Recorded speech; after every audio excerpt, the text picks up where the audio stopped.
Metro दिनांक TV news. आइए देखते हैं आज की खास खबर। बंद घरों में चोरी करने के लिए हवाई जहाज से आता था सातिर चोर। 22 मामले के आरोपी को पुलिस ने किया गिरफ्तार। थाने पुलिस आयुक्त आशुतोष डुबरे ने सभी जोन के अधिकारी और अफसरों को आदेश दिया था कि छुट्टी के दिनों में लोग अपने अपने गांव और घूमने के लिए जाते हैं। ऐसे में बंद घरों में चोरी की घटना बढ़ जाती है। कमिश्नर के आदेश के बाद सभी पुलिस अलर्ट हो गई। इसी आदेश का पालन करते हुए भिमंडी क्राइम ब्रांच यूनिट के नारपोली पुलिस थाने में आईपीसी की धारा 454 और 380 के केस में फरार चल रहे आरोपी की तलाश में जुट गई। भिमंडी के नारपोली पुलिस स्टेशन में सेंधमारी के मामले में फरार चल रहे आरोपी मोइनुल अब्दुल मलिक इस्लाम आसाम में छुप के बैठा, ऐसी जानकारी भिमंडी क्राइम ब्रांच को मिली। भिमंडी क्राइम ब्रांच ने आसाम के मुराजर पुलिस थाने के मदद से मोइनुल अब्दुल मलिक इस्लाम को आसाम से गिरफ्तार किया है। थाने क्राइम ब्रांच के उपायुक्त शिवराज पाटिल ने बताया है कि मोइनुल अब्दुल मलिक इस्लाम आसाम से गिरफ्तार किया गया है। यह सेंधमारी करने के लिए आसाम से मुंबई, ठाणे और न्यू मुंबई की बस्ती में आया करता था और यहां पर सेंधमारी करने के बाद हवाई जहाज से फरार कर हो जाया करता था। आसाम, नागालैंड ऐसे राज्यों में अपनी जानकारी छुपाकर रहा करता था। लेकिन एक दिन भिमंडी के क्राइम ब्रांच की गुप्त सूचना मिली कि मोइनुल अब्दुल मलिक इस्लाम आसाम के होजाई इलाके में छुपकर बैठा है। हमारी टीम ने वहां पर रेड कर उसकी गिरफ्तार करते हुए चाहा, मगर उसने पहले मंजिल से छलांग लगा दी और इस दौरान उसके पैर में चोट भी आई और हमने उससे नजदीक कोर्ट में गिरफ्तार करते हुए पेश किया और वहां से हमारे हिरासत में लेकर थाने कोर्ट में पेश किया है। थाने कोर्ट ने उसे 15 अप्रैल तक पुलिस हिरासत में रखने का आदेश दिया है। गौरतलब है कि क्राइम ब्रांच उपायुक्त शिवराज पाटिल ने बताया है कि मोइनुल अब्दुल मलिक इस्लाम सेंधमारी करने के बाद अपने ठिकाने लगातार बदलता रहता था और अपने आसपास मोबाइल तक इस्तेमाल नहीं करता था, जिससे आरोपी मोइनुल को पकड़ने में काफी दिक्कतों का सामना करना पड़ रहा था। लेकिन फिर भी हमारी टीम ने मोइनुल अब्दुल मलिक इस्लाम को आसाम से गिरफ्तार कर उसके पास से 62,24,899 ग्राम के सोना बरामद किया है। आरोपी मोइनुल मलिक इस्लाम यह हैबिचुअल अपराधी है और इसके ऊपर ठाणे, भिमंडी, न्यू मुंबई, मुंबई में लगभग 22 से ज्यादा मामले अलग अलग थानों में दर्ज हैं। आइए हम देखते हैं मेट्रो दिनांक टीवी न्यूज पर 22 मामलों का गिरफ्तार सातिर चोर के बारे में ठाणे क्राइम ब्रांच के डीसीपी शिवराज पाटिल ने क्या कुछ कहा। जिस तरीके से आरोपी को गिरफ्तार किया है, कितने तोला जो है सोना रिकवर किया गया और क्या कुछ इसका बैकग्राउंड है अब तक?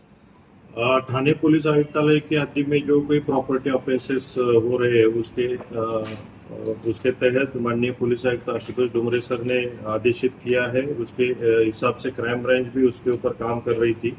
उसके दौरान जो भिवंडी क्राइम यूनिट है, यूनिट 2, उसके senior PI Sachin Gaikwad, API Kedar और उनकी पूरी टीम और एसीपी नीलेश सोनो ने इनको एक इंफॉर्मेशन दी कि नारपोली के हद में जो एक एचपीटी हुई है उसका आरोपी है वो यहाँ पे बहुत सारी जो एचपीटी यहाँ पे की है, तो उसके हिसाब से उनको इंफॉर्मेशन दी कि आसाम का रहने वाला ये जो आरोपी मोइनुल अब्दुल मलिक इस्लाम, ये रहने वाला होजाई डिस्ट्रिक्ट आसाम का रहने वाला है। वहाँ पे वो वहाँ से यहाँ पे आता है, यहाँ पे चोरी करके, घरपोड़ी करके वापस वहाँ पे जाता है, ऐसी इंफॉर्मेशन थी। तो ये जब गांव में गया था उसकी इंफॉर्मेशन यूनिट 2 पे सीनियर पीआई सचिन गायकवाड़ और उनकी टीम को मिली, तो उन्होंने वहां पे जाके वहां से अरेस्ट किया। वहां पे अरेस्ट करते वक्त भी उसने वहां पे उसने छलांग मारी और भागने की कोशिश की, तब उसको अरेस्ट करके प्रॉपर कोर्ट में प्रोड्यूस करके वहां से ट्रांसफर वारंट लेके अभी अरेस्ट किया है।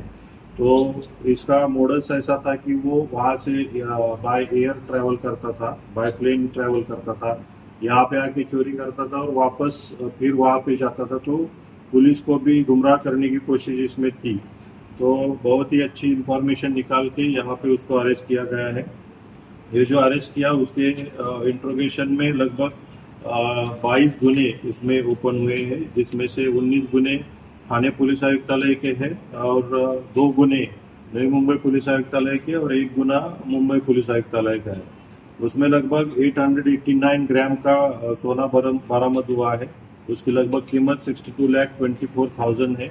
बहुत ही अच्छी कामगिरी यहाँ पे यूनिट 2 के सीनियर पे सचिन गायकवाड़ और उसकी टीम ने की है। और भी पहले ये जो आरोपी था 2022 में नवी मुंबई में अरेस्ट था, कोपर खैरने और वासी पुलिस स्टेशन के लगभग 7 गुने उसके ऊपर थे और उसमें वो अरेस्ट था। तो इसका मोडस यही है कि वहाँ से वो प्लेन से आता है, यहाँ पे चोरी घरफोड़ी करके वापस वहाँ पे जाता है, कुछ दिन वहाँ पे हॉल्ट करता है, फिर वापस यहाँ पे आता है। तो ऐसी मोडस उसकी थी और इसमें बहुत ही अच्छी सक्सेस यहाँ पे सीनियर पीआई यूनिट 2 के सचिन गायकवाड़ और उनकी टीम को मिली है। आगे भी तपास जारी है, यहाँ पे और कोई लोग इन्वॉल्व है इसमें, इसके साथ काम करने वाले, इसका भी तपास आगे जारी है। सर, जिस तरीके से गिरफ्तार हुआ है, इसके हैबिचुअल लगने की आशंका दर्ज है, क्योंकि 22 मामला जो है इसके ऊपर दर्ज है, तो क्या इसके बैंक खाते की भी जांच आप करेंगे? निश्चित रूप से ये जो मनी ट्रेल उसका क्या है, इसकी मोडस जो है सोना बेच के उसका पैसा वो कहाँ पे ये करता है, डंप करता है या किसके खाते में जमा करता है, उसका भी तपास आगे जाके हम करने मतलब अभी भी कर रहे हैं। तो वो भी ट्रेल हम उसका ले रहे हैं। लेकिन इसका मोडस टिपिकली जो है जिसमें सोने के जो दर अभी जो बढ़ गए हैं उसके हिसाब से सोना चोरी करना और उसको बेच के उसका पैसा लूटना, ऐसी उसकी मोडस थी। कितने आरोपी इनके जो है वो कस्टडी? प्लेन में आना जाना करता था, रेखी किस तरीके से करता था, कैसा खुलासा हुआ इस केस का? इसमें निश्चित रूप से वो उसको एरिया यहाँ का नारकोली हो या जो कोई भिवंडी के मैक्सिमम पुलिस स्टेशन और डोंबिवली और कल्याण के मैक्सिमम पुलिस स्टेशन में उसने किया है। तो यहाँ पे आता था, कुछ यहाँ पे भाड़े पे घर लेके रहता था, वहाँ पे रेकी करके घरपोड़ी करके वहाँ पे कुछ दिन यहाँ पे रुक के 4-5 या 10 ऐसा घरपोड़ी करके उसका जो भी माल मिलता था वो लेके यहाँ से बाय प्लेन वो भागता था। ऐसी उसकी मोडस थी। जब तक इन्वेस्टिगेशन में कुछ सामने आए तब तक यहाँ से वो उसके जो डिस्ट्रिक्ट आसाम जो स्टेट है वहाँ पे भाग जाता था। तो इसलिए पुलिस को पकड़ने में दिक्कत थी। मोबाइल भी यूज नहीं करता था, टेक्निकली इसको अरेस्ट करना भी बहुत मुश्किल था। तो एक इंफॉर्मेशन निकाल के टेक्निकल एनालिसिस और इंफॉर्मेशन ये दोनों का मेल करके ये यूनिट 2 की कामगिरी इन्होंने की है और अच्छा डिटेक्शन यहाँ पे सामने आया है। कस्टडी कितने दिन की मिली है इसको? अभी 5 दिन की कस्टडी है और अभी आगे बाकी गुने में लेंगे तो और भी कस्टडी उसकी सही, बढ़ेगी। आरोपी जो है सिंगल काम करता था, एक नॉर्मल गैंग वगैरह लेके काम करता था, किस तरीके से पता चला? अभी जो सामने आया है वो सिंगल ही काम करता था। अभी और भी इसमें जो कोई उसका बैकअप देने वाला या कोई ऐसा अभी तक सामने नहीं आया, लेकिन आगे इन्वेस्टिगेशन में आएगा ऐसा लगता है।